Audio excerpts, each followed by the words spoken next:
Hello, and welcome to another episode of Scavenger Life. This is episode number 196 at scavengerlife.com, and we are currently on the road. That's right. We do this sometimes, and those of you that listen know about this part of our life. We still do some other work every now and again. We freelance our career jobs. Yes. We still kind of keep our toe in that water. So we're on basically with like a 10-night trip. Yep. And because we live in the country, we live about 2 hours from the closest kind of big airport. Yes. And our flight tomorrow is at 9 a.m. So, because of who we are, we're like, let's just get a little hotel next to the airport, get there a day early. And so we can just wake up and just like get to the airport really easy instead of like wake up at 4 o'clock in the morning. Oh, God. Make that trip. Yeah.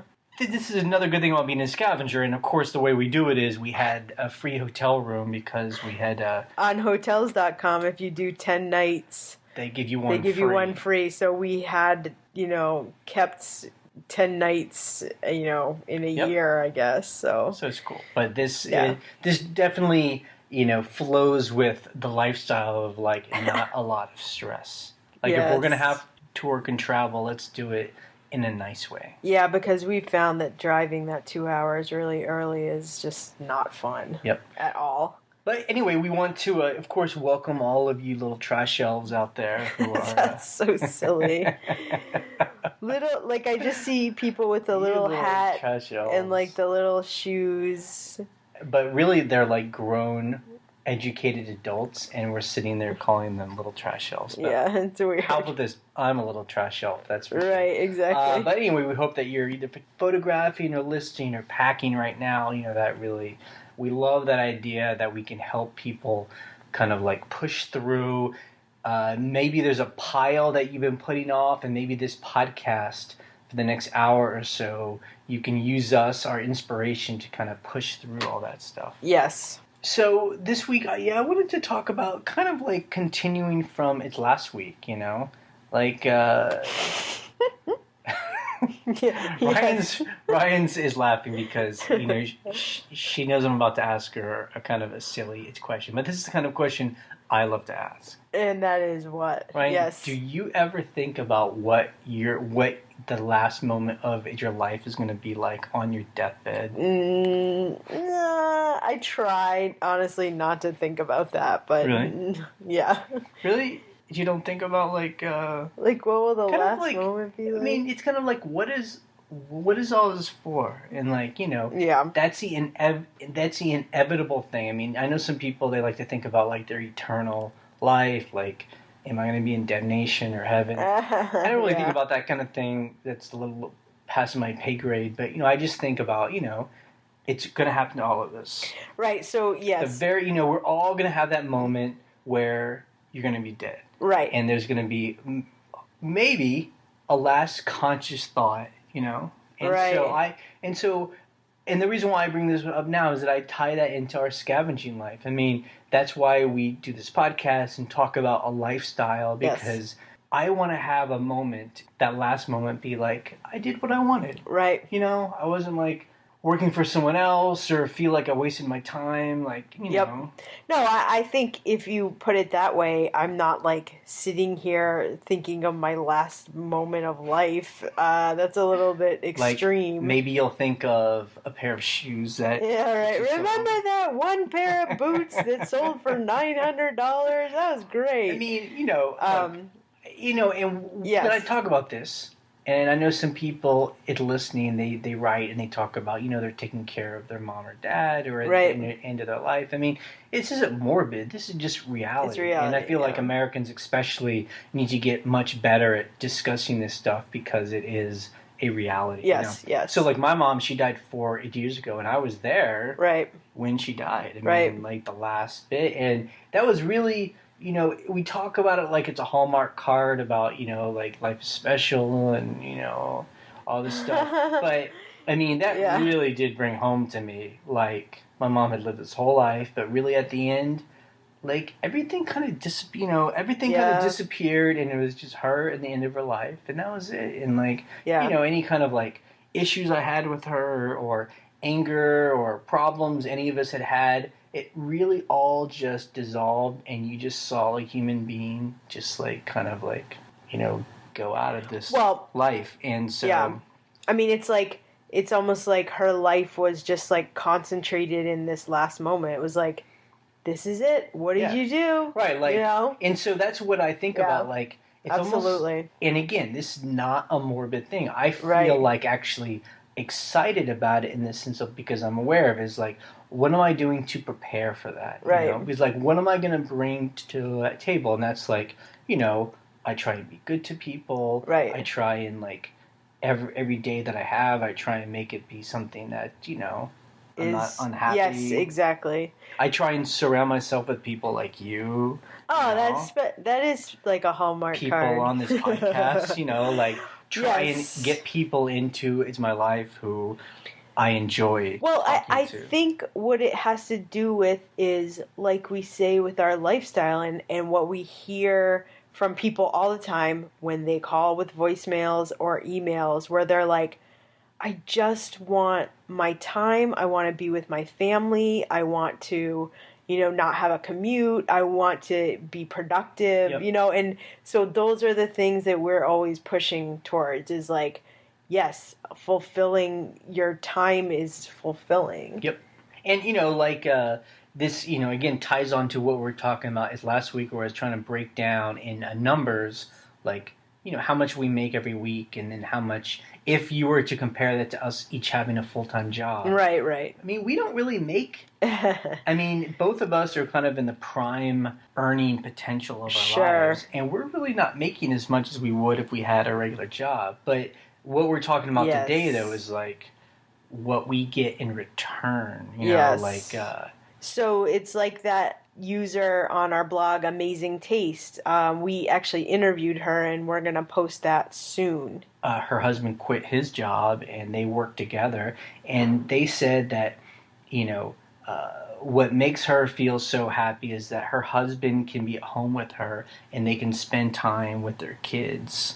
Right. Like, just that's important. Like, their kids come home from school and they're there. Both of the parents are there, and they can like tell jokes and like hang out, and like that really is amazing, But so I don't know. I mean, again, everyone knows I like to get it's really deep and philosophical. It's philosophical about this stuff. You certainly do. It's just because a lot of the other thing, a lot of the people that I hear talk about this stuff online, it's more about like getting rich, and I'm just always just like, to us, it's not about. I like it's money for sure. Yeah, but it's not.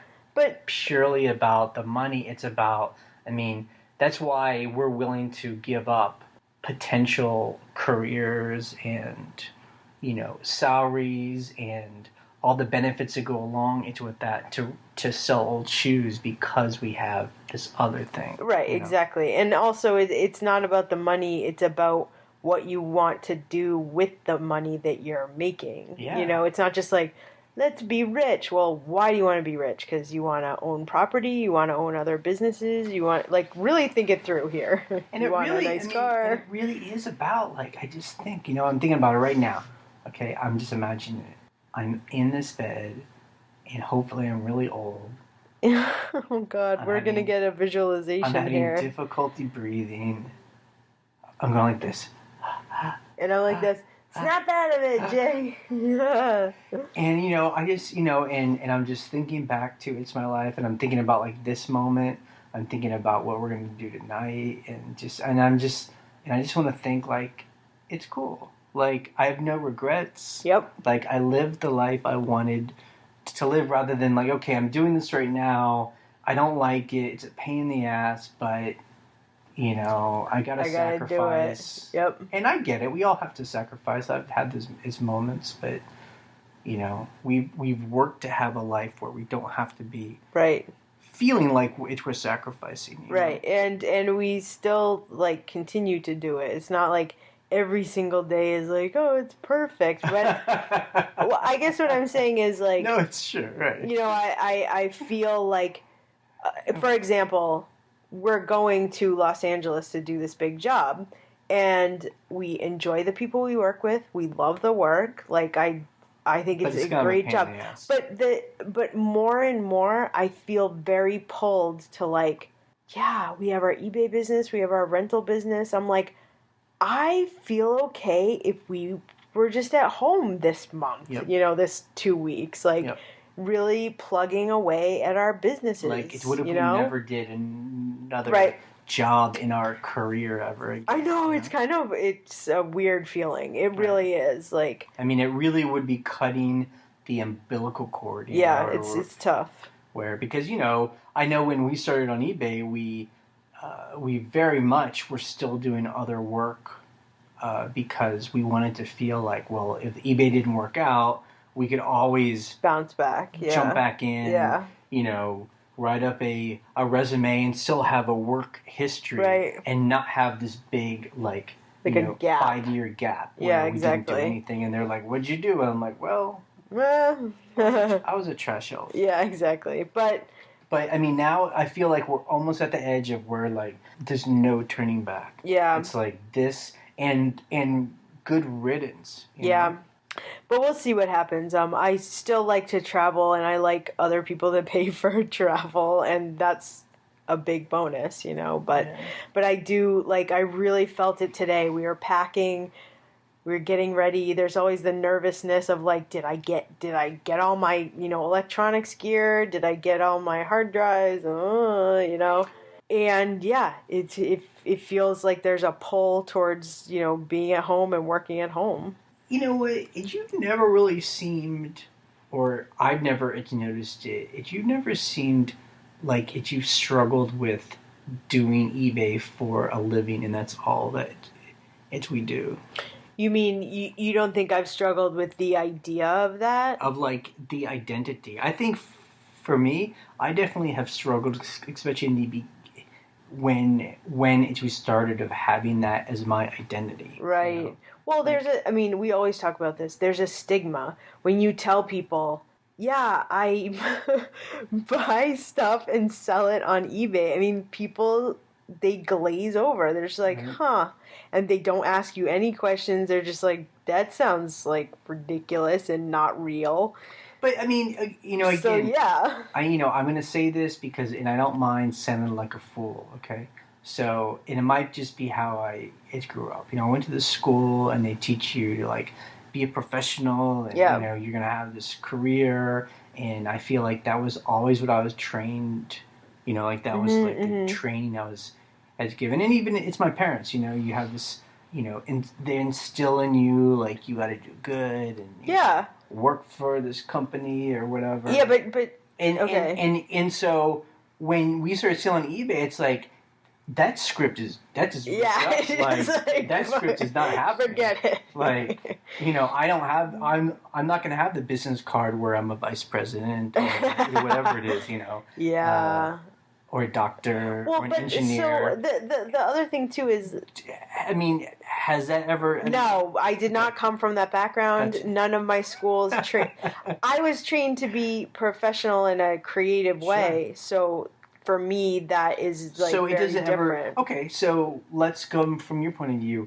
You aren't ever like, I was trained as a video editor and, like, I should be editing, like, a Hollywood movie. No, so now no. sad. You know why? Because early on in my career, I went to Hollywood. I went to LA. I interviewed other, editors that were friends with editors of mine in Boston, blah, blah, blah. I met friends that I knew from school that were editing out there. And I was like, this is not for me. I don't want to work in the industry. Right. I don't want to edit reality TV shows. Right. This is like in 2002. I'm just like, no. So basically, it's when I met you at 25. I think. Yeah, I was 25. Right? Yeah. I mean, you were good to go. You were like, okay. I wasn't good to go, but I didn't care if what I did was make a living on a laptop in my bedroom. Look. That did not seem weird to me. Look, I love that, and it just means that you're a stronger person. No, I don't think that's what it is. I think it's just we came from different backgrounds, but we came together and agreed on that. Yep. Making a living on a laptop in your bedroom Yep. is fine. Yep. Who cares? It doesn't matter. But I understand you still have that stigma. No. Or you did. I did, and I'm telling you, over the past, so we started in 2008 doing this. It's 2015. Yeah. Definitely in the past several years. Yeah. It's gone. Like it's way gone. And it's what I mean about because I'm always doing that. I'm driving the car. I'm thinking, okay, it's my deathbed. What do I feel bad about? I don't feel bad about any of not having a career or anything. I'm like, yes, I'm all about I was a trash shelf, and we had little businesses, and we had cabins, and this is great. Yeah, I mean, the level of stress and the level of just oh my god, is just it's there's different life stresses, but it's not compared to reporting to a boss. Right. So I'm a little bit older than you, so I remember a good amount of my 20s and part of my and older, I just think of being really stressed. Because of, responsibilities, having to show up, always acting like I have to have a certain face on and almost some armor on. I just think God. Right. I mean, it almost makes me look at my father in a different way. I guess he had to do that for the family, and you're just God. I can't imagine feeling that not only in your 20s, but in your 30s and your 40s and your 50s. Yeah. I'm oh my God. Yeah. It's a different world, But then again, this is a whole other podcast to go into, but people like your dad and my parents, although my parents were basically freelancers, I mean, they had this idea of job security with tenure, with a pension. So of course people were okay, maybe their jobs suck, but they have all this safety net. We don't have that. Yeah, I think it's a generational thing too. I mean, and it probably started in my generation, the Gen X generation. Yeah. Definitely, I never had a sense that a company would ever be a loyal to me, that I could work somewhere forever. So. I remember one of my first internships in high school. I had an internship, a paid internship, which is amazing now that I'm saying that. I would have lunch with this guy, just this, he was 50, and he was just always ate lunch at the same time as me. He seemed just ancient to you. Oh my God. So he's 50, right? And he's I worked at this graphic design house for this big catalog company.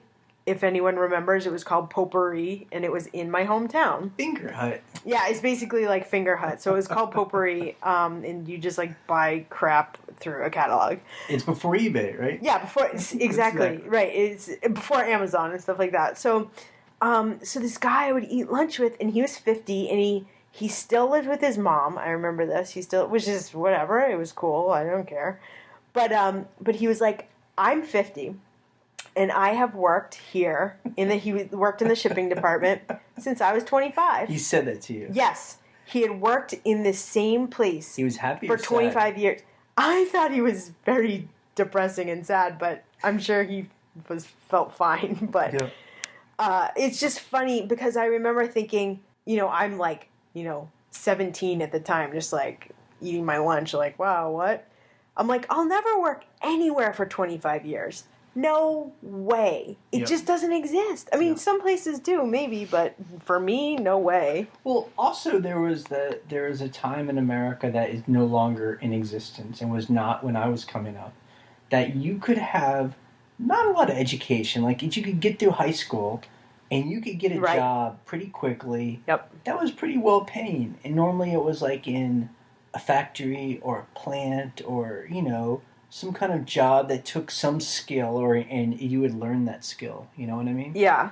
And that definitely does not exist. Yeah. I know in our small town, that's what our town was built on. There were several plants, a Wrangler plant. There was a Wrangler plant. There was a tannery, and these are jobs where guys talked about. They might have graduated high school, and then they would graduate, or and then they would get these jobs, and they would get the equivalent of $20 an hour. One guy told us he was getting paid $14 in 1979, and it looked at the inflation and it was exchange, and it was so there's an inflation calculator online, which is hugely helpful for conversations like this.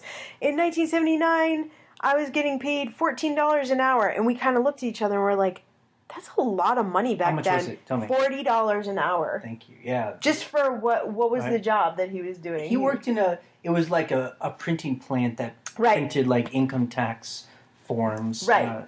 So it's just like, you're like $40 an hour as a, and those days, kid right out of high school. Obviously no longer exist in America because of, a lot of that work has now been sent overseas.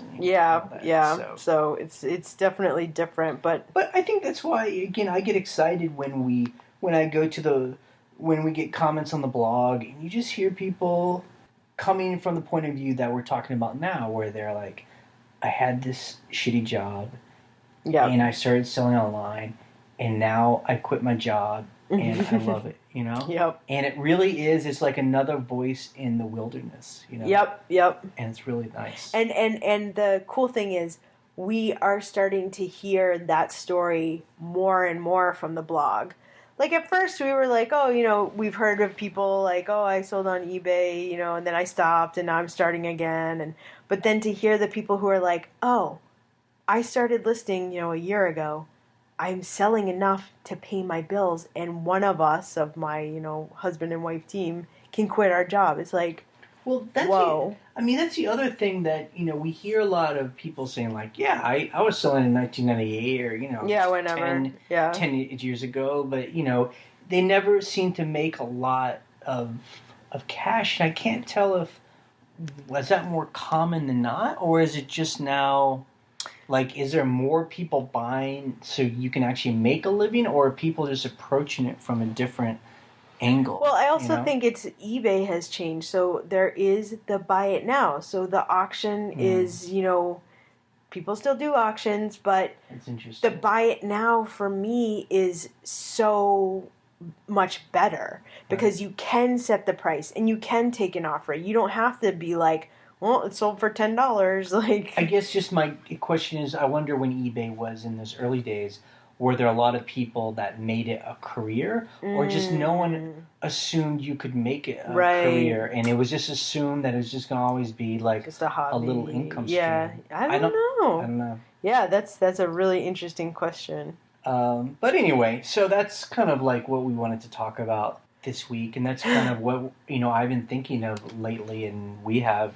Since we're about to go do our career job, like we were talking about it today of like, this is, we aren't really going after its clients like we used to. The work we do now still is like with these old clients that we've had, and they like us. It's very comfortable. Yeah, we like them. But all these jobs eventually end because, the leadership changes, and the new leadership, they want new, contractors, and so this could end, and we wouldn't get any other more work, and we would be full-time trash elves. Full-time. Like that would be on my business card. Full-time elf.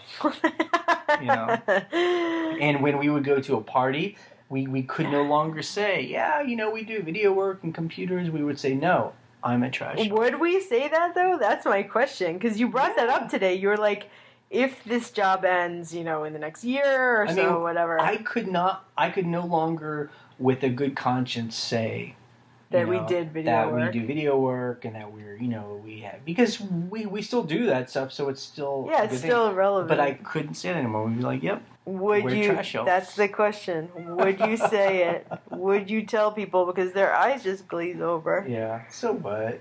See, but their eyes glaze over when we're like, let me tell you about what I do for video production on the internet. They're like, what? I don't know what you're saying. I'm like, okay. Okay, so let's do the numbers for this week. So we're doing this on Friday night, actually. We're trying to get this done a little early, edit on the plane. Yeah, well, we're recording it early because we really have a lot happening. So we still have a day and a half left in this week, so our number's going to be a little bit low that we're saying to you now, but you can check the blog and we'll put the updated numbers. Yeah, we'll adjust the numbers on the So we've sold about 36 items as of right now. As of Friday. And we've made about $1,500. Whoa, that's really, not bad. So far we've made a little more than we did it last week. The week isn't over, but it's it's a good solid number. Yeah. Our average price was about $42. Good average price. If it's more than $30, hey, we're happy. Yeah. But you know what? This is one of those things where and I see it on the blog, and I make this. It's a mistake too. I'm trying to catch it's myself. My instinct is it's kind of a slow week, but then I'm like, no, this is a normal week. I expect to make about this amount every week, right? All summer long. Yeah, right. This is normal. This is the way it should be.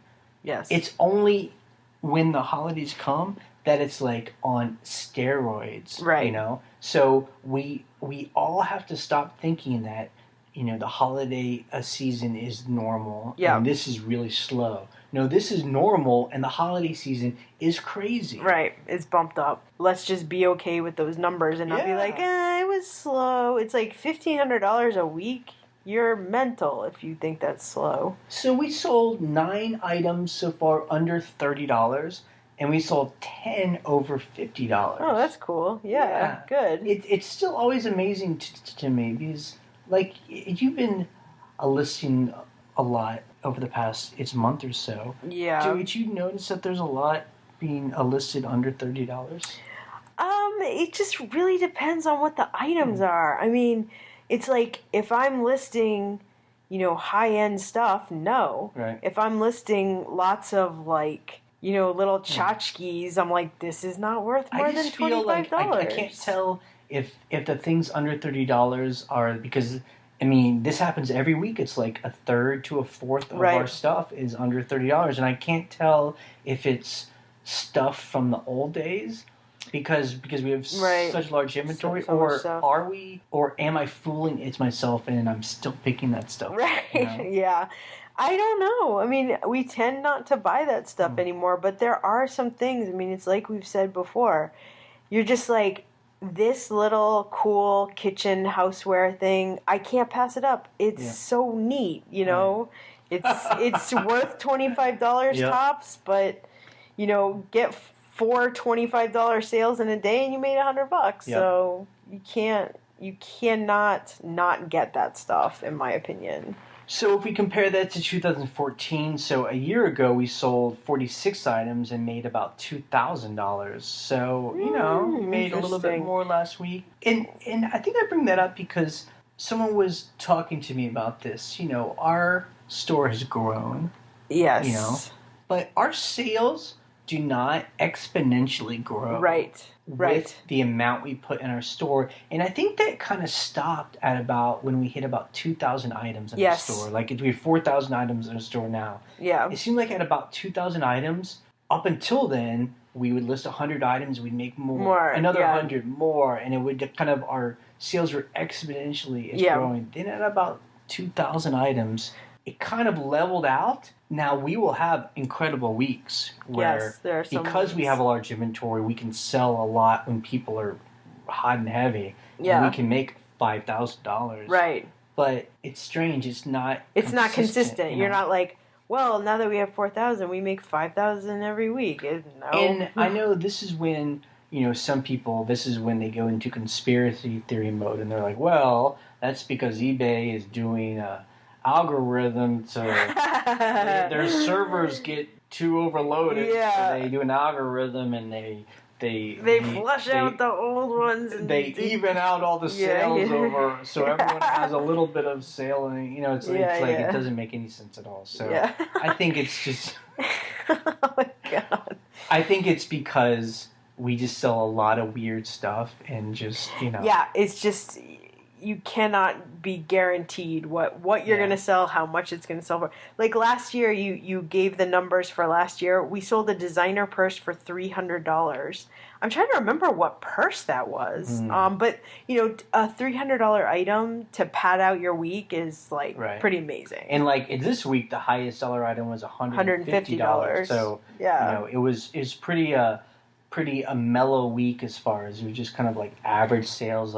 Most of our items were, like we always say, like $30 to $50. Yep. Like that was, we sold about 20 items. It was just bread and butter. Those are the items that you can find all day long at yard sales and thrift stores for like $1. Like that's what it's normal. about for us. You Yep, know? exactly. But, you know, like we say though, because we, you know, don't really have careers anymore. Like this is what we do full time. That bulking up our inventory is the only control we have. Is like, and what, even though our sales aren't exponentially exploding as we put more stuff up, what it does is it just evens things out. So like we didn't list anything last week. We didn't list anything this week, and we aren't going to list anything this coming next week. Yeah, exactly. So we're going to go 3 weeks without listing a single item.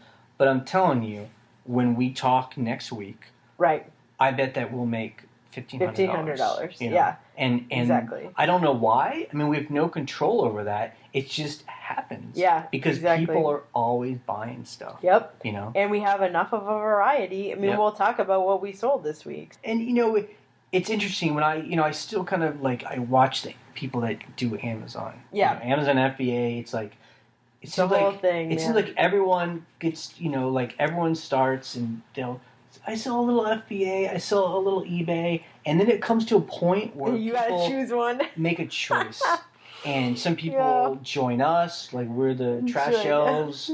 Trash elves versus FBA. and then there are the people that sell an FBA, you know, and that's where it seems like your sales do go exponential the more you send in. But then it's a matter of like, how do you bankroll that? So if you can spend $20,000 in inventory, maybe you can make $60,000 profit. You know, it's really about. It's a totally different ball game. It's a different game. And, you know, so I'm not going to speak any more of that because I don't know from experience. I just know, like, I follow Ryan on onlinesellingexperiment.com. It's great because he puts his numbers up every month and you can kind of see his numbers. It's very interesting. But again, when I think of my deathbed, it's just when I imagine. Do you want a warehouse to sell on FBA? Just doesn't, you know. Yeah. And his deathbed, he's like so happy. He's dreaming of like FBA. He's sleeping in a bed made of gold because he made so much money. His corpse is now in FBA and like. Yeah. That's weird. So let's talk about things we sold. We talked about. Yep. Okay, so we sold a vintage necklace. Yes, so... This is all you. Yes, so I have this vintage necklace of chunky, colorful, kind of like... It looked like lucite, it looked like celluloid, it looked like Bakelite. I tested it, it wasn't Bakelite, but it's got that, you know, vintage, colorful look. This is one of those things where I would have never have picked this out.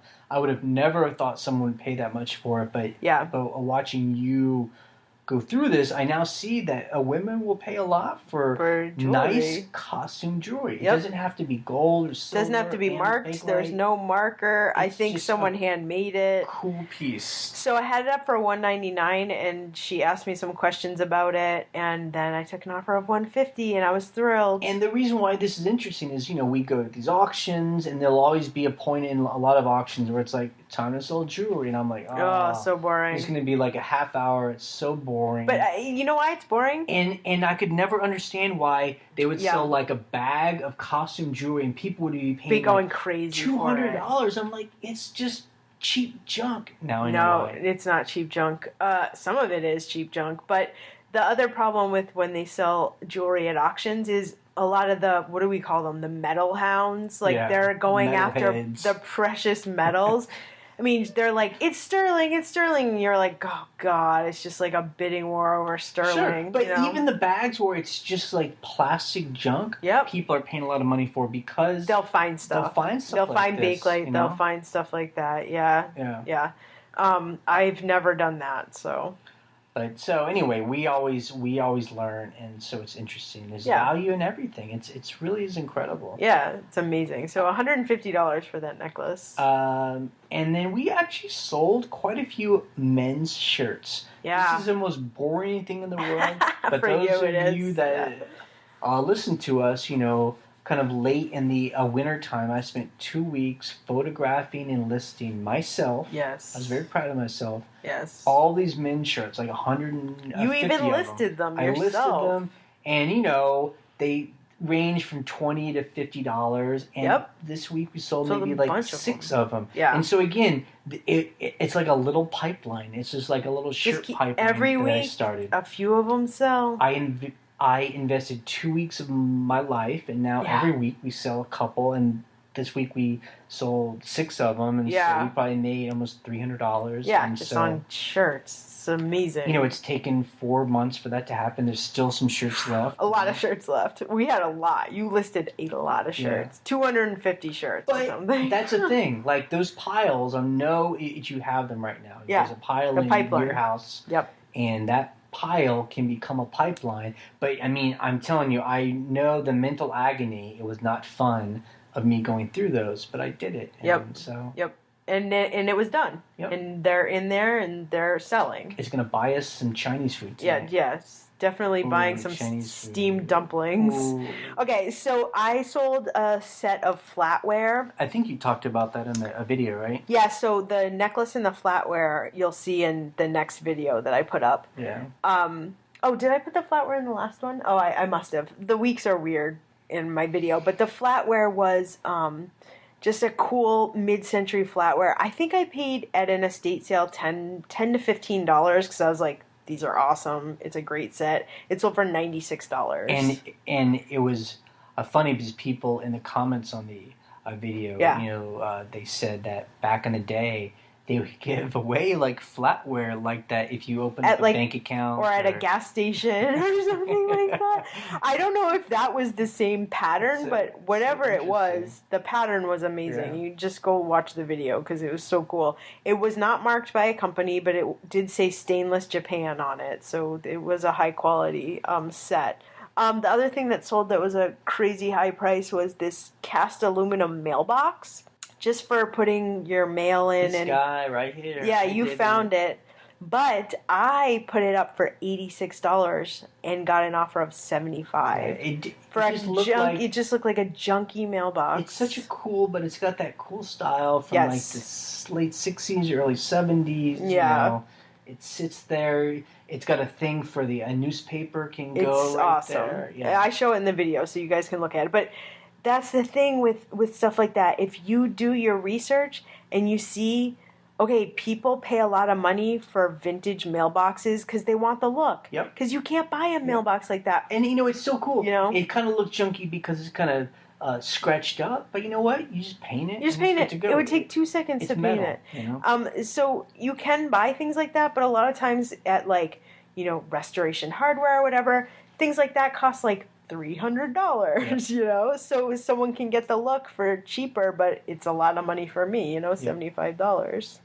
And then just everything else is sold. It was just a very kind of just bread and butter week. Yeah. So really, it's nothing else that kind of stands out. Yeah, nothing fancy. So what we did this week. So like I said, we didn't list one item on eBay. Not one.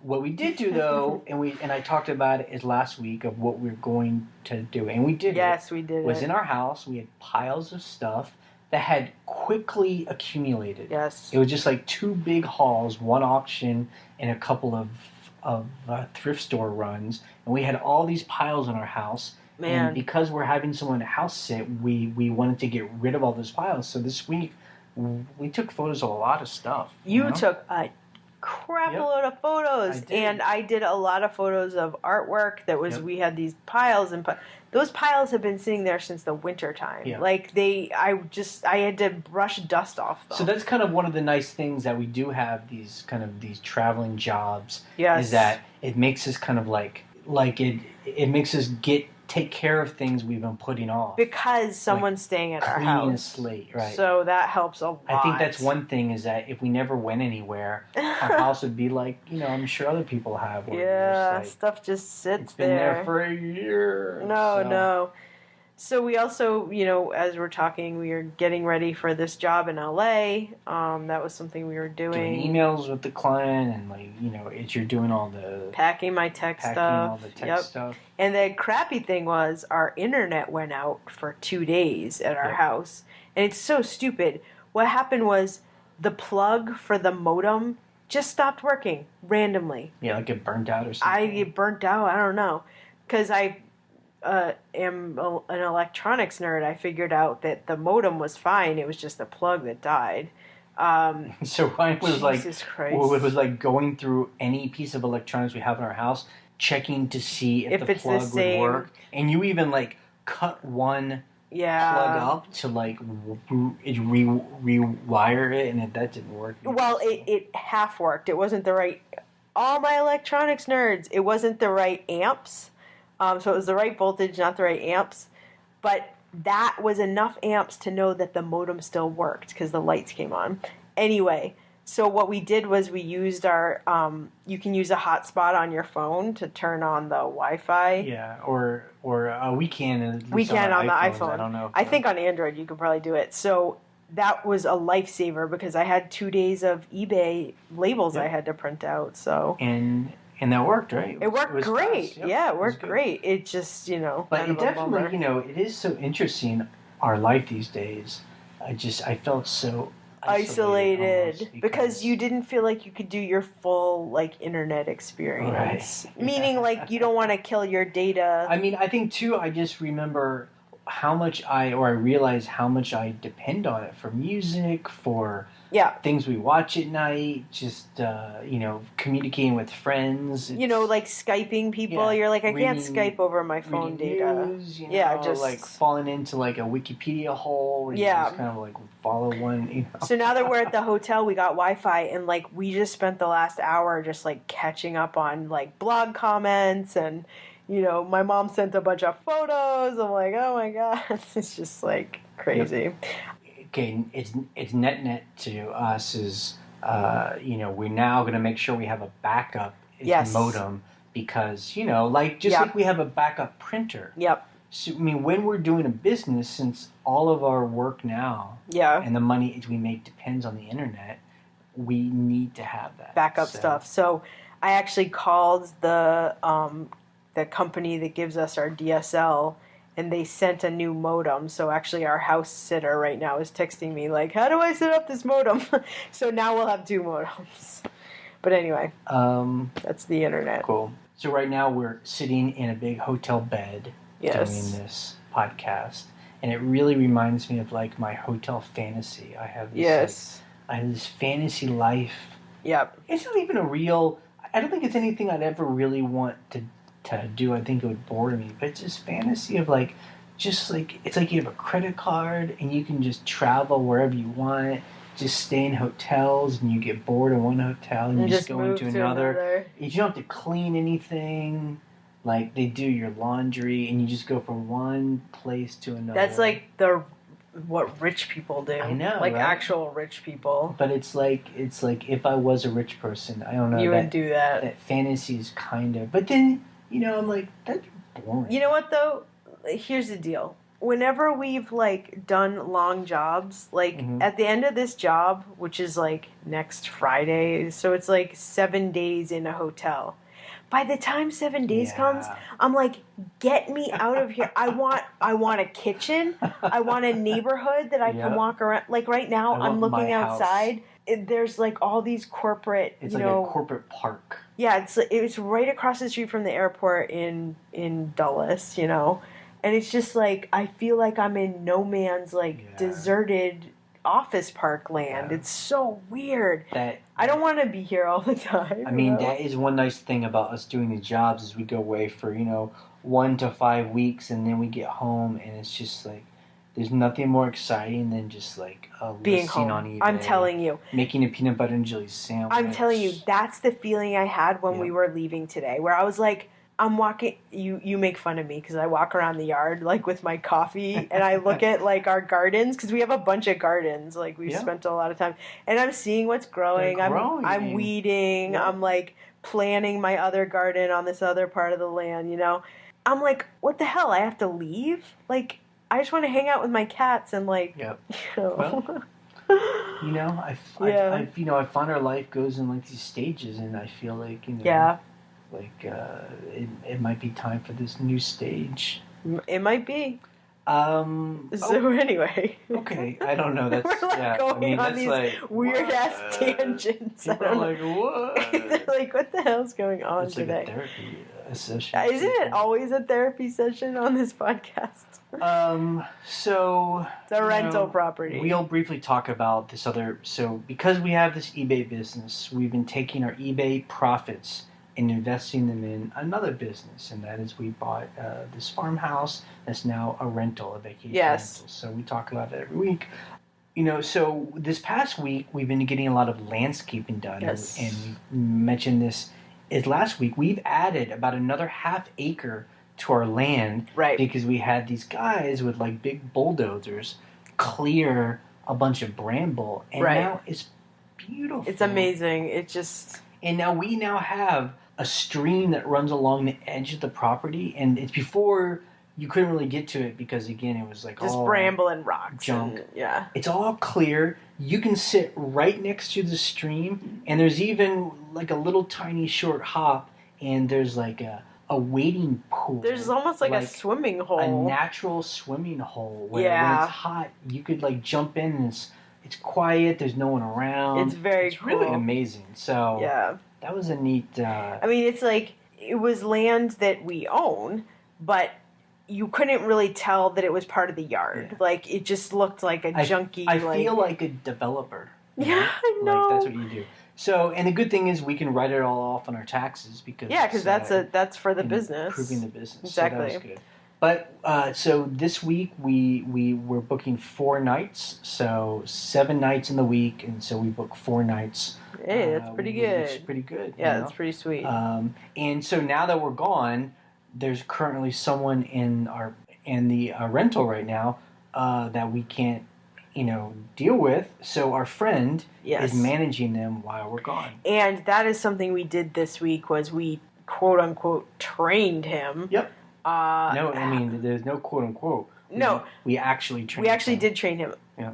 I say quote because he's run other B&Bs. He's worked at hotels, whatever. Right. He gets it. So you're not like explaining the basics, but it's a different rental. Like he doesn't know how we do it. So that was a bit of a job. And and that's the interesting thing. I mean, we could get a lock for the door that we could control online. They're like internet locks. Yeah. Where you can just change the code, then you email the code to the person that's going to rent. They let themselves in.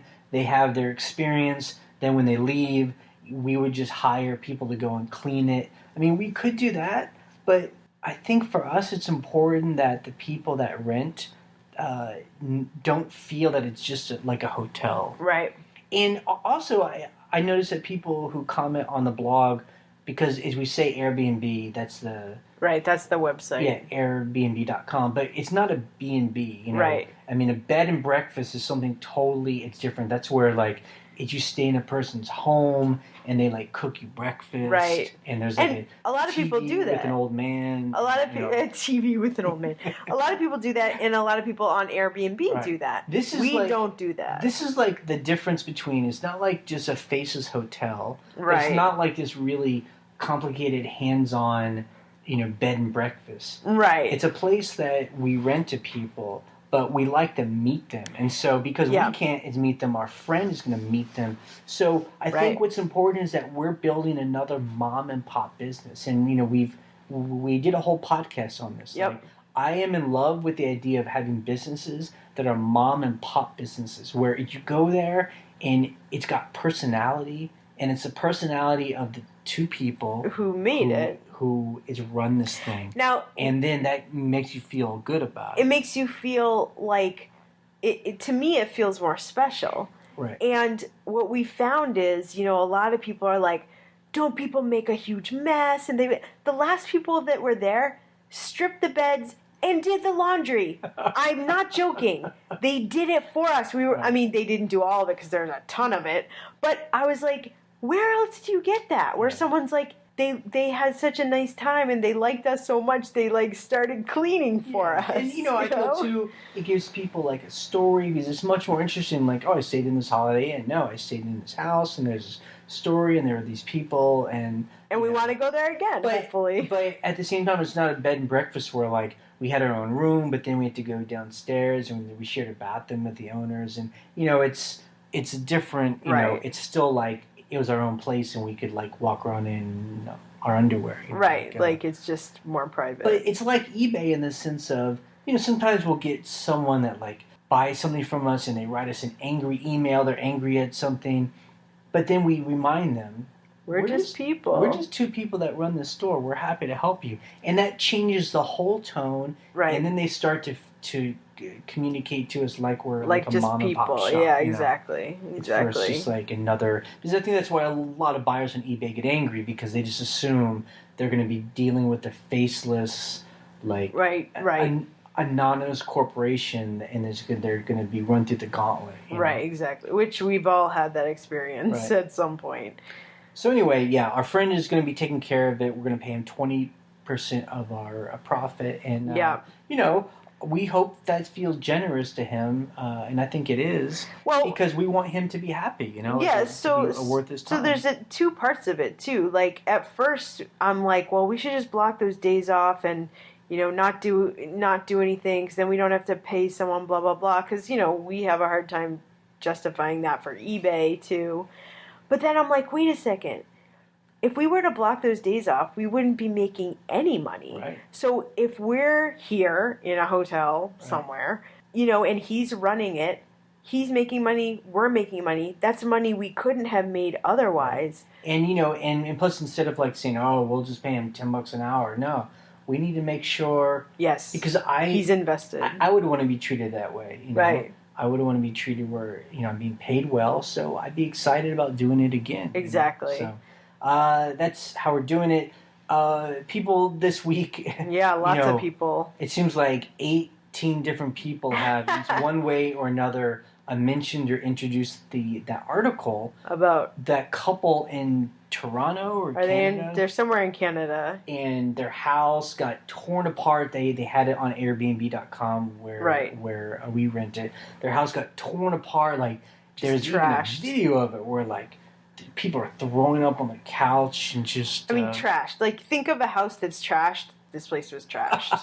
And people are like, have you seen this? I'm like, yeah. Yes. Like that's not the first time. Like Airbnb's been around since 2008, and these stories pop up, and we all love to talk about it because it's insane. And I think the one thing that people don't mention is that like Airbnb is going to make them whole. Yeah. Because there's actually a free insurance policy through it. Through Airbnb for this purpose. You're supposed to have your own insurance, but in these extreme cases, Airbnb will come and make you whole because they don't like this bad publicity. Right. So. And what the publicity they want is them fixing the problem. Yeah. So they are going to fix the problem, which is great. I think the other thing, too, is I always think of it as like people are like, well, aren't you afraid that might happen to you? I'm like, I'm about to hop on a plane tomorrow. Planes crash, but I'm not going to stop flying because that rare instance where a problem happens. Basically, if you're just going to like live in fear of the worst case scenario, like people say that about eBay all the time. I've heard this from other people too. Aren't you afraid that people are going to scam you? Aren't you afraid they're going to steal your identity if you do banking online? Yeah, of course I am. That stuff's never happened to me through eBay. Yeah, I think it's all about you're balancing risks, Sure. And so we have insurance. Yeah. And the other thing is people were mentioning like we should get put cameras on the property. In the house. I'm like, you've got to be joking me. Yeah, that's... Where would you stay? Like, BTW, guess we've got webcams and every... Like, what? That's when they sue you for that's snooping crazy. And again, it's, that story where whoever, trashed the house, it doesn't make sense to me because those people, they're identified. I mean, when you rent... You have to show your ID and your contact your info, your phone number. So to me, it's just like spoiled, crazy kids who are going to get, they're going to be in a lot of trouble for this. Yeah, that's what's so funny. You're like, we know who you are. Actually, what's funny is the hosts came home and the people were still in their house. It's not like they had ran away. They're like, you guys are still here? We're calling the cops. Like, it just, you're like, these people must have been really stupid. So anyway.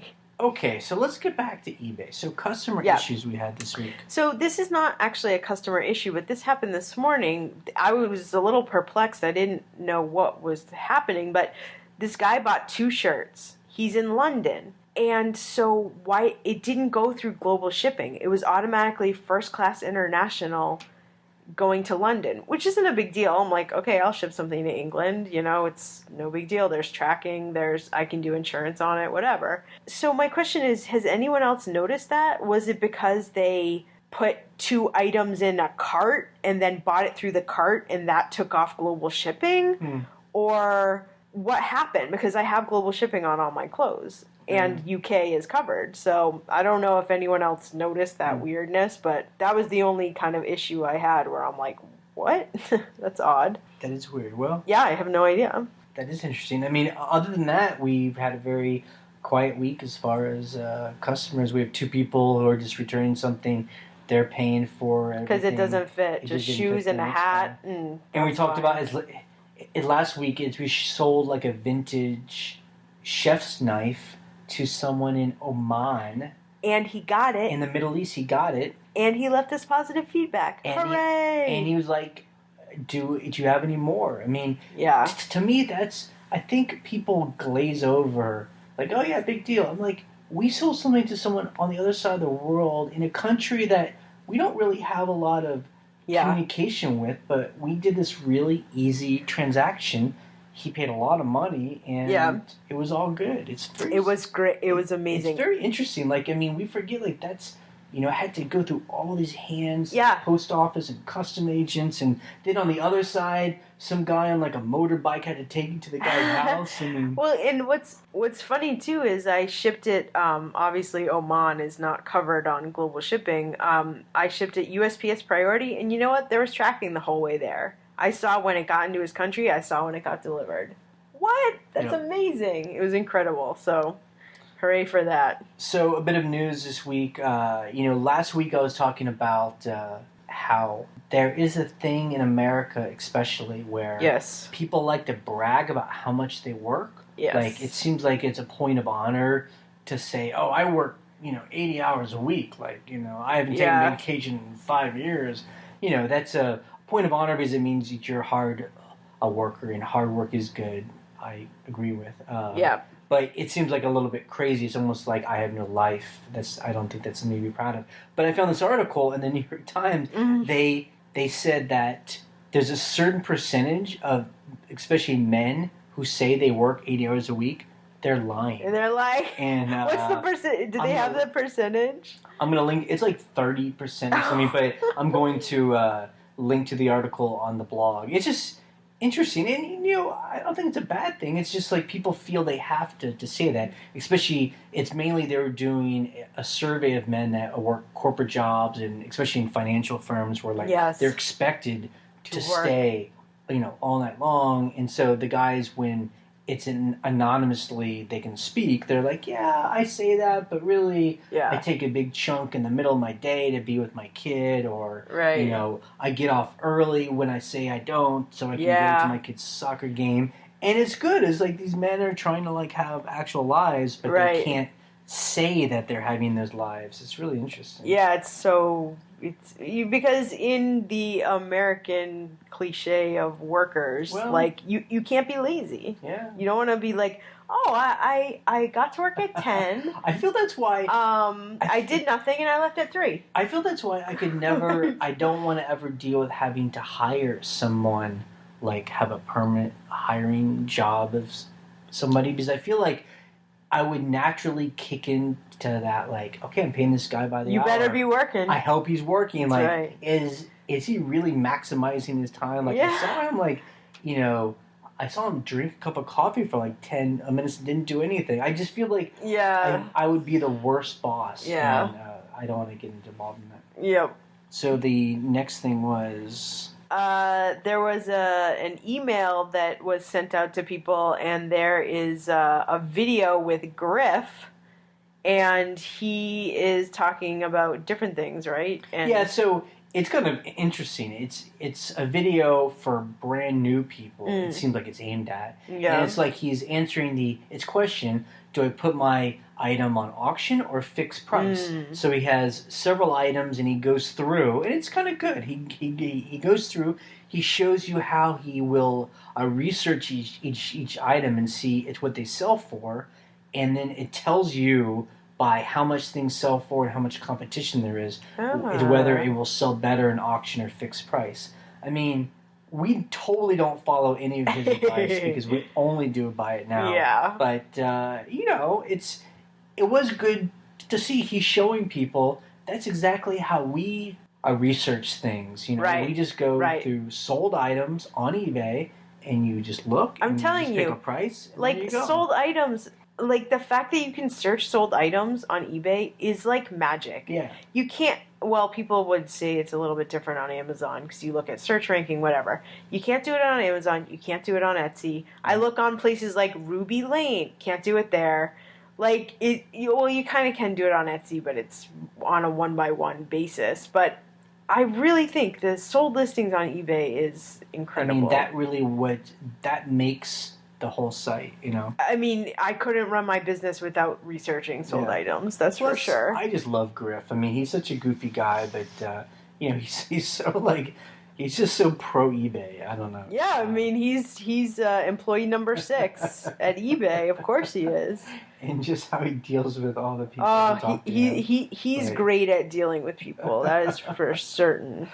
Okay, things we learned in the comments this week. Yes. There was an anonymous person that came on. Totally cool. We don't mind people doing that. And she was like, okay, I bought. Do you want to tell the story? Yeah, so actually it's funny you said it was a she. For some reason I thought it was a guy. I don't know why. Okay. But it's just anonymous user. They said that they bought a dress for 99 cents. It was a high-end designer, apparently a rare designer dress. They couldn't find any other, so they were smart. They went to sold items. They couldn't find anything that it sold because it's a rare designer. So they thought, I'll put it on auction because it's rare. And that's what Griff says. He's like, if no one else has it, put it on auction because it means it might sell for a lot. Yeah, but nobody bid on it. And then the end of the auction, someone sniped it. I guess she had it starting at $69. And it sold for her opening bid. $69. Yep. One thing I would love to know is who was the designer. Yeah. But that's kind of an issue. Someone else was saying, a lot of people responded to this person. Well, I mean, and so her question was, well, I wanted to sell for a lot more, so this person that bought it, they buy a lot of these designer things. I'm afraid this person is going to sell it now for a lot of money. For more, and I've just screwed myself. So should I just cancel the sale and then resell it at a higher price? And everyone was good. It's tough. It's like you got to go through with it.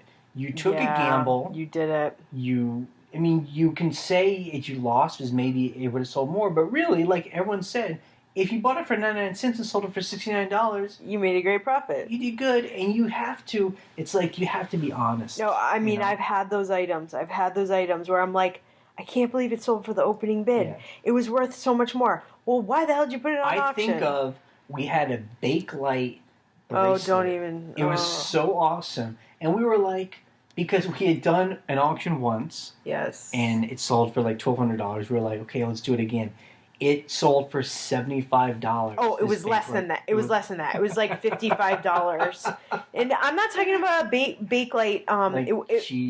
This is like serious Bakelite prayer beads. Look those up. You see how much they sell for? It's a lot of money. And we were like, okay, maybe we just don't sell it. We say we lost it or something. But you know what? I was like, no, I have to go. And you know what? And that's just why we don't do well with auctions. We have had very few auctions that people always talk about, I put it up and it went crazy and it sold for $5,000. Yeah, it's so rare. That doesn't happen to us. Most of our auctions go up a little bit, and that's why we're like, just put a high price.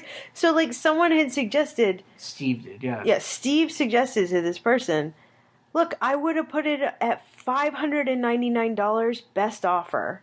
and see what happens. Yep. Lower the price in a month, take a lower offer. You know, if you get a bunch of like $100 offers, whatever, you know, you had the chance to put it up high, or your correct seller who's not looking this week when it's only a 7-day auction is going to come along and say, oh, $500, that's a great price. Yeah.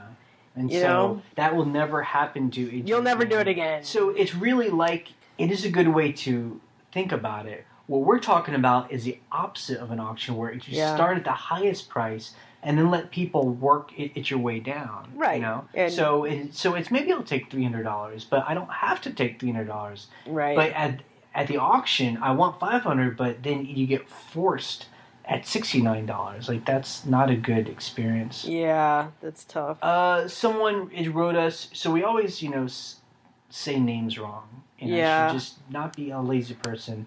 We always say Etienne Agner, because Etienne Agner. And someone said Anye. It's Anye, and I always forget. And the problem is, I sell a lot of her stuff: shoes, purses, belt. So thank you for the person that wrote us. Etienne Anye. And thank you. It's cool in the blog. We're getting people starting to just post on the blog, just excited about things that they found. Yes. And things that they sold. And I like it because that's kind of like what the community is about. It's about like we're trash shelves and people are like out finding really interesting items. And it's really been fun. And I'm like, wow. People are finding cool stuff. Cooler stuff than we're finding. Like, that's incredible. I wouldn't say it like that. Everybody finds cool, weird stuff, and everyone gets a little jealous. Well, I want to find that. I guess I feel for a while we were the ones that always like, look at this cool thing, and people are like, wow, I never thought that you could sell something like this. Now it's like people are like going way beyond. I'm like, holy. Like, I had this guy email me today. Mm-hmm. I wish you had posted on the blog. He went to a yard sale and he bought a copper tub for, I think, $225, and he sent me a photo of it. I mean, it's like one of those tubs that's probably he could sell for $2,000. Is it a bathtub? Yeah, like a copper bathtub. Oh, my God. Incredible. I bet he could. No, seriously, he needs to do some research, because those can sell for a lot of money. Can you send me that photo? Yeah. I didn't see that. That's absolutely. Like, that's the kind of find where I hear what you're saying, where you're like, oh, I so wish I had found that. I mean, it's like the guy, he posted on the blog, he had mentioned it, I don't know, 6 months ago. He went to an auction or a sale, and he bought these, like, conveyor belt things. Yes. You know, the things that would go in like a shipping department. Right. And you can roll them around, and he bought them for like $50 each. He had like 3 of them, and he finally sold them. And I think he made like $2,000. A lot of money, and it was great. And it's like one of those things. Where I'm glad people are understanding. Like, you don't have to stick with just clothes. Like, some of the big sales are things that are a little bit of a pain in the ass to haul around. But that's why you get them cheap, because no one else. Everyone's like, oh, I don't want to deal with that thing. And then if you're willing to sit on it, it might take you 6 months, but man, you make $2,000+. It's amazing. That's great. Yeah. It's also cool to see. People are going to a lot of yard sales, and that's cool. A couple people has mentioned this, but Steve seems like the one that does this a lot. Steve Schultz. He does this. It's great technique. That happens all the time. I've never done this before. I know. Did you go up to a yard sale? Okay, that's cool. I'll buy this. Do you have anything else?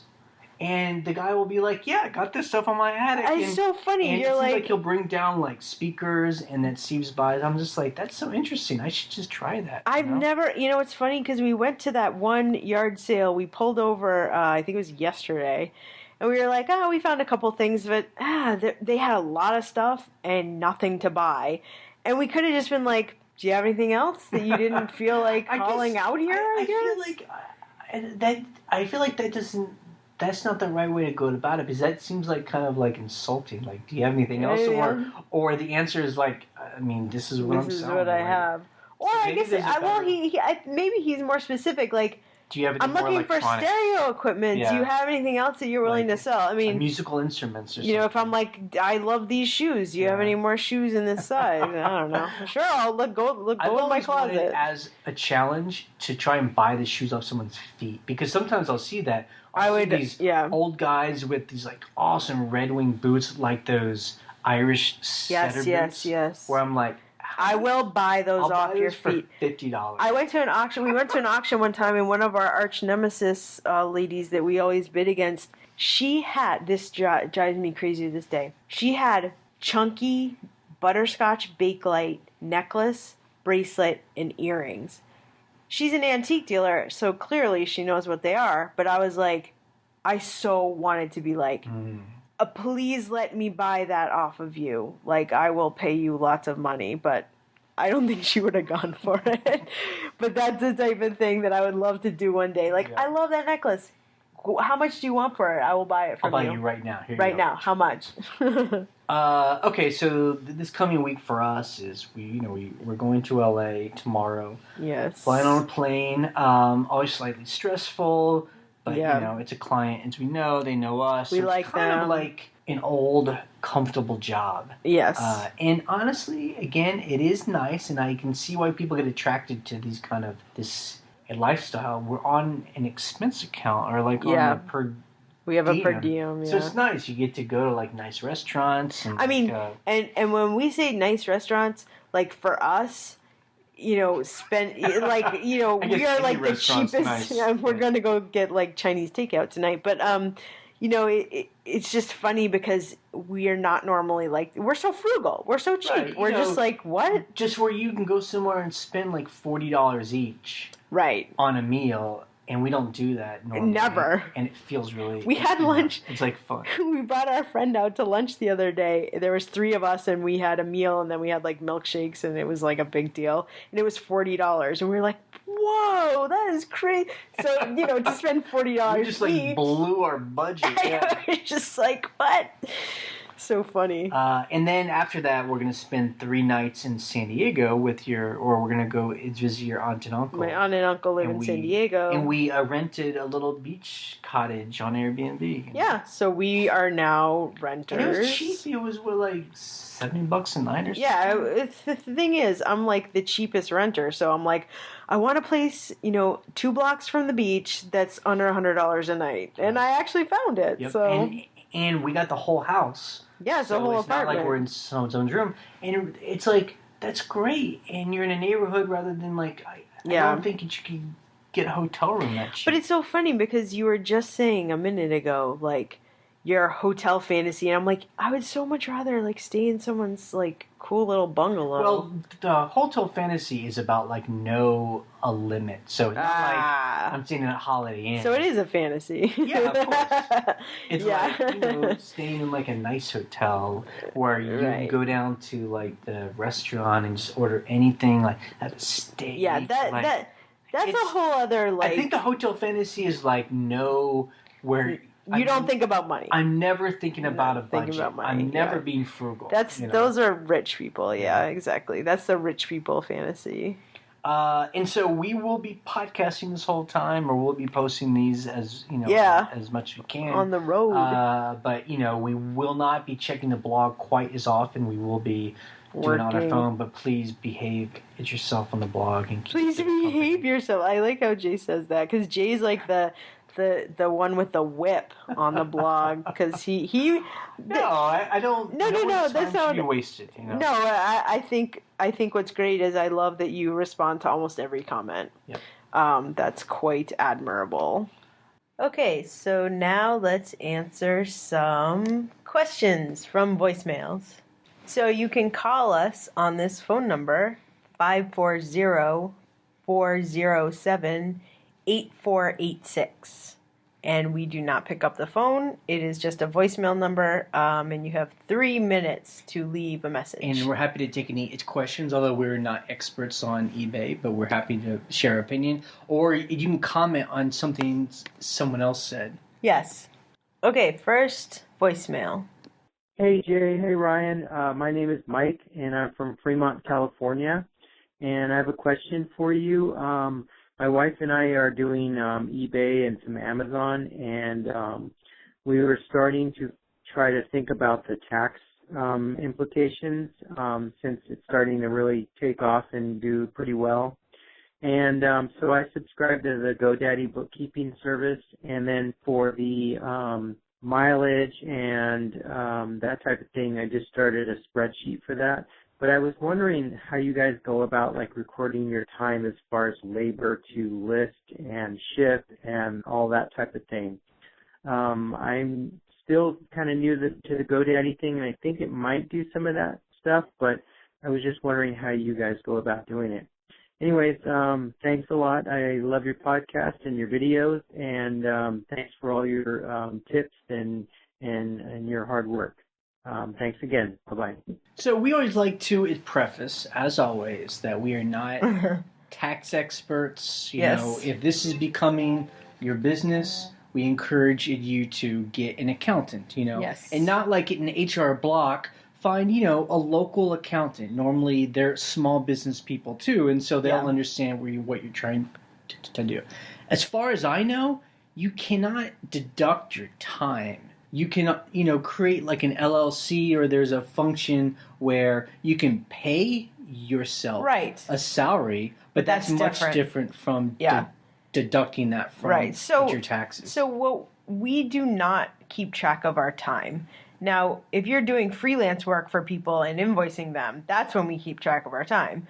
But since we are working for ourselves, we are not deducting that and not. Just so it's clear, we have a general partnership. That's like the a legal status that we've made for our business. And so our business makes all its money, and then at the end of the year, we split it between us two after expenses, and then we pay taxes on that. Yes. Now, some people, again, they've emailed me, and I've read about you can actually make a business entity like an LLC, and there's other kinds of things. Sure. And then to us, that seems more complicated than it needs to be. But again, if you get an accountant, you guys can set up whatever you feel comfortable with. Hello, Scavengers. This is Armando Sueños with all these questions. One of them is how tempting is for you guys now working more often with auction listings now that eBay have them as no listing fees if the item sells. And also the other question is what is your analysis regarding all these changes? And why do you think eBay is working on this direction? So once again, thank you for sharing all your information, and I hope you can answer me these questions. Have a good day. Bye. Cool. So I think Armando is talking about the spring updates. Yes. eBay does this twice a year. They put out changes. They're always tweaking their model. Yes, and I believe that the no listing fee if something sells happens only for auctions. Right, exactly. So it's not for fixed price, which people are getting such low listing fees for fixed price if they have a store anyway. But as we've said in the past, we think that they are moving towards a model of having no listing fees. I don't know if that's going to happen. I just think the listing fees are so low anyway. They make their money on final value fees. Right. So why even, you should want to entice people to list for no money. And the way that they always structure these things is, I feel like they're always trying to give you a little bit, but then they make sure they cover themselves in the end. So, right. Maybe you don't pay if your auction sells, but then they're really trying to encourage you to sell cheap, or they're hoping you're going to list a bunch more, and then they aren't going to sell, and then you're going to make right. You're going to make some. I mean, it's money. Either way, eBay is going to make their money. Yeah, and that's fine. I don't really read a whole lot into it. I just think they're always trying to just kind of, tweak things just so. Because they deal in such its volume. I think that they do all its numbers, and they're like, if we make this one change where, there's 2 cents happening here and there, at the end, we're going to make $100 million. Yeah, exactly. That's how they do it. Yep.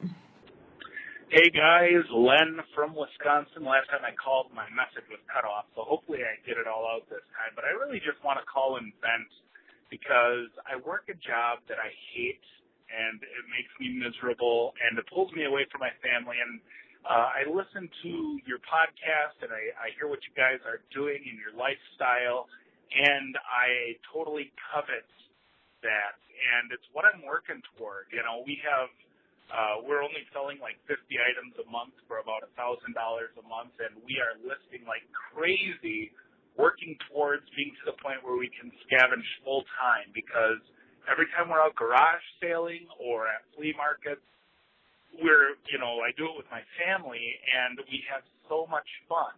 And my wife is really nervous, but I'm like, honey, this could be our life every day.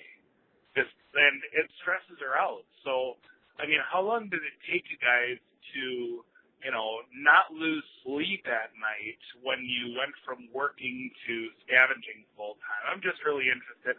I love your guys' podcast. I am totally jealous of you guys, and I just keep doing what you're doing. You're really an encouragement to me.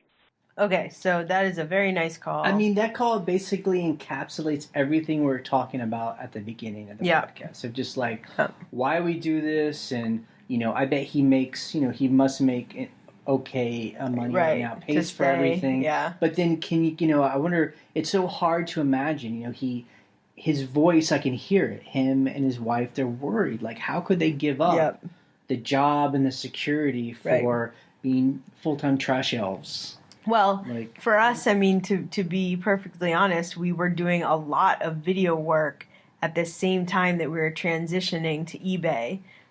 So it was, full-time eBay and full-time editing for me. And, I see people on the blog say the same thing. They're like, try and find a way to possibly, instead of being full-time at your job, try and do part-time. And start ramping up the other. But the key is, whatever time you take away from your that secure job, make sure you put all those hours back into eBay. Right. Like, that's the thing I think some people forget, is you have to work just as hard, if not harder. Right. Because the responsibility is all on you. It's not just going to work. Because I love that he says that him and his whole family, they go scavenging. Right. I mean, that is a fun thing to do. Yep. But again, though, the parts that isn't fun, you still have to do. And that's when you're at home and your kids don't want to help you list and they don't want to help you pack. I mean, that's when you have to, that's your job. Right, exactly. But it's pretty amazing. I mean, he says that they're making $1,000 a month already. I mean, it's incredible. So what Jay always says is, how much do you need every month to cover your bills plus whatever? Yep. And, what work do you have to do to get that up? I mean, $1,000 a month, that's nothing to laugh at there. That's amazing. I mean, that's often a lot of people's mortgage payment, Yeah, absolutely. I mean, for us, it was $2,000. That's how much we needed minimum before we could kind of sleep well. And it took us 6 months to get to that point. We see a lot of people do that. It's faster. Now, that's 6 months of us deciding to be full-time. That's not from the beginning, because we were really, small time in the beginning. Yep, kind of hobbyist. For a while. Hobbyist, because we had no inkling that this could actually be full-time. So, but I mean, the good thing is that I can hear in his voice that he loves doing this, and you got to have that dream. If you have to imagine, I don't work anymore. I don't, have a business card anymore. I'm just scavenging, making a living, and if that's exciting to you, then that's really half the battle, right there. And you mean you don't work anymore, meaning I don't work for someone else in an office and commute, for an hour. You will be doing work. But, we have talked about how we work together, and, that is one thing with his wife. I mean, what I would do is just, you got to start talking about it, start having those conversations and, figure out what she's afraid of, which is probably we won't have dental, we won't have a medical. Well, then try and solve that. Well, if you go to healthcare.org, .gov, and you type in, however much you think you're going to make, it spits out a number of what you pay for insurance, and that may solve that problem. Yep. Yeah, I think it's smart to talk through the worries, because that's what we do. And the other thing might be like, well, I want to make sure we have like 2 months of rent or mortgage. And then do some overtime, get that, and then do it. Right, exactly. But as you've seen with us and our crazy life, it is possible. Yeah, and and it's for us. eBay is just a piece of a whole. We were now talking about this rental we have, and I was just talking to you about this. Where that it's only been in the past since March since we started to rent this thing, and we had this other income stream. So we had this other bank account, and I look at it, I'm like, we have now 2 bank accounts where 2 business bank money accounts. is coming in, because we talked about this. It was like a 3-year ordeal to get this place going, but now it feels really good. This is probably the first time in 5 years where I've been sleeping.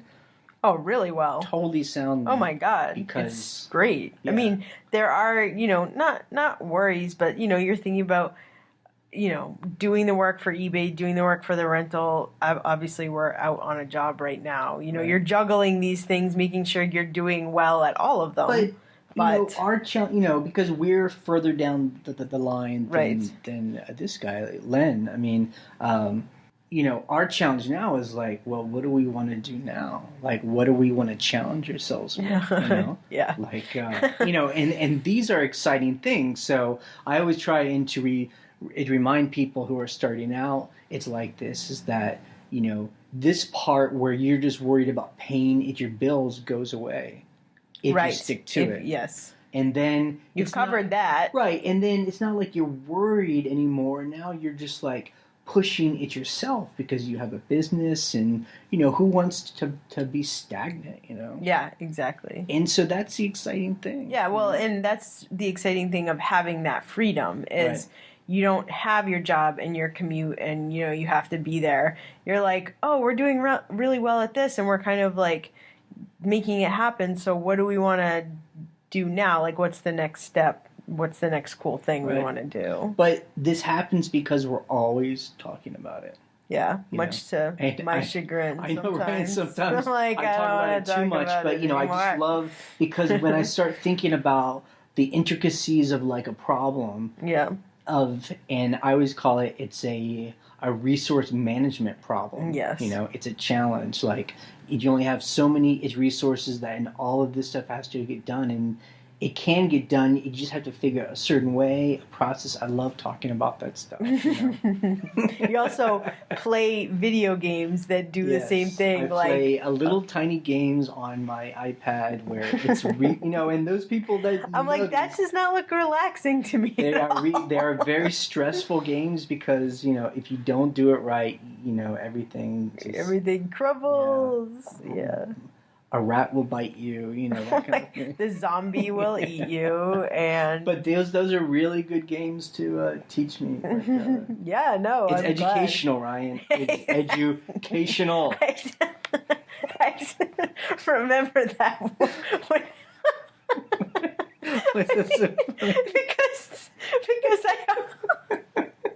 because I always just see you on the couch, just like I'm like packing and shipping and like bringing these boxes in, and I look over and you're like on the couch on your iPad. I'm like, what the fuck, man? I'm just joking. I'm joking. It's all right. No, but I love that you're like, I'm learning. I'm teaching myself. No, you're not.